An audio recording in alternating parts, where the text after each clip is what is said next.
Bonjour et bienvenue pour cette nouvelle vidéo hebdomadaire sur l'actualité des marchés. Alors une actualité des marchés très riche en ce début du mois d'octobre. Si on reprend déjà les niveaux au niveau des taux, on a un Bund, un taux 10 ans allemand qui est autour des 2,05 en baisse d'à peu près 10 points de base depuis la semaine dernière, alors que dans le même temps, le taux 10 ans américain, lui, reste autour de la zone des 3,75. Un phénomène, on va dire, de mouvement de taux qui se couple avec un petit peu d'aplatissement de la courbe des taux. C'est intéressant à suivre par rapport notamment aux anticipations sur les banques centrales. Si on parle tout de suite de ce que anticipent les marchés pour la Banque centrale européenne, on a maintenant une baisse de taux qui est complètement anticipée pour le mois d'octobre, ce qui est assez nouveau, puis une deuxième peut-être d'ici la fin de l'année, et des taux qui devraient continuer à baisser, des taux directeurs de la Banque centrale européenne qui devraient continuer à baisser vers la zone des 2%, voire même peut-être un petit peu en dessous, d'après ce qui est anticipé dans le marché, à partir de la deuxième moitié de 2025. Côté États-Unis, le marché anticipe également des baisses de taux. Alors, pas 2 pour cette année, mais 3. Donc, peut-être encore un pas de 25 et un pas de 50, dans ce sens-là ou dans l'autre. Ce sera peut-être 50 puis 25.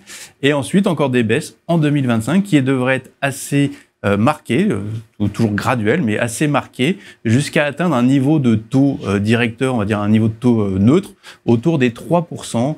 Au cours de l'été 2025. Donc on a cette tendance qui est bien claire, qui se définit et qui se présente très bien et qui rassure les marchés. Alors dans ce contexte-là, on a parlé des niveaux de taux, ça rassure les marchés actions également, puisqu'on a finalement un mois de septembre qui est positif sur les marchés actions européens et les marchés actions américains. Je rappelle que d'un point de vue saisonnalité, le mois de septembre est plutôt négatif pour les marchés actions. Ça faisait 4 ans d'affilée qu'on avait un mois négatif en termes de performance, de rendement des marchés actions et européens et américains. Et là, ce mois-ci, on est passé légèrement au-dessus de la barre on va dire du territoire positif, puisque sur le mois, on a à peu près 1% pour les marchés européens et 2% pour les marchés américains, voire même un petit peu plus pour les valeurs technologiques. Alors notre indice phare, le CAC 40, lui, termine le mois de septembre à peu près autour des 0%, mais légèrement positif, qui a toujours un indice qui est un peu pénalisé par le contexte politique, mais il a profité d'annonces assez récentes qui ont été faites en Chine par le gouvernement, des mesures de soutien à l'économie avec des baisses de taux qui ont permis de redonner de la confiance, notamment au secteur du luxe. Donc un secteur du luxe qui est reparti en avant et qui a entraîné avec lui notre indice français, le CAC 40. Voilà. Si on regarde maintenant du côté du crédit, on a les marchés obligataires qui se tiennent bien. Donc niveau taux, on en a parlé. Maintenant, les marges de crédit également se tiennent bien. Les émetteurs continuent à se refinancer sur des niveaux qui sont intéressants et qui laissent penser qu'aujourd'hui, on a finalement une solidité un peu plus importante au niveau des sociétés européennes en particulier. Alors, un petit point d'attention et de vigilance, c'est vrai qu'on a des niveaux qui semblent peut-être parfois un petit peu serrés et une trajectoire aujourd'hui qui est très bonne sur l'ensemble de l'année. Pour information, le crédit au rendement aujourd'hui a déjà une performance de l'ordre de 7% sur 2024. Il reste encore quelques mois à courir d'ici la fin de l'année. Donc on reste plutôt assez confiant sur ce marché, mais on peut saluer les performances qui ont déjà été réalisées jusque-là. Alors il va falloir suivre aussi plusieurs informations au cours des prochaines semaines. C'est vrai qu'on est très focalisé en France sur ce qui va se passer au niveau des annonces de budget. On a aussi les fameuses agences de notation qui vont revoir la note de la France, que ce soit Fitch ou Moody's au mois d'octobre. Donc ce sera à surveiller également. C'est vrai que la trajectoire de la dette française est très surveillée par les marchés financiers.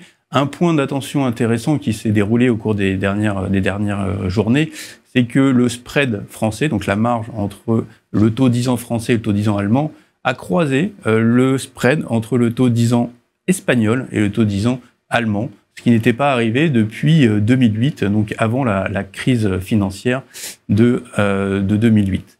Voilà, un point assez marquant et saillant qui permet aussi de visualiser quelle est l'importance aujourd'hui de la trajectoire en termes de déficit budgétaire et de dette au niveau des marchés.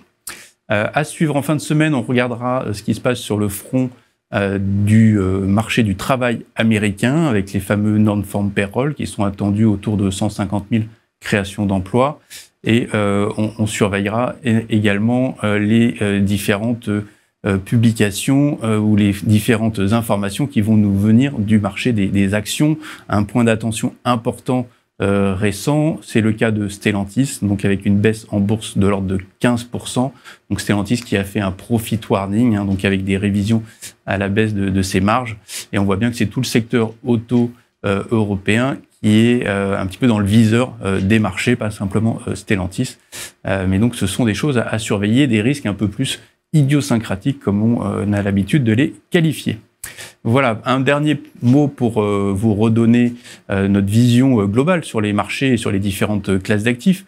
On garde une vision assez neutre sur les marchés actions pour les prochains mois et on a toujours une préférence pour les marchés du crédit qui offrent du rendement, mais encore une fois, avec un petit peu de prudence ou de prise de profit lorsqu'on estime que cela peut être intéressant. Voilà, je vous remercie, je vous souhaite à tous et à toutes une très bonne semaine et je vous dis à très bientôt. Merci.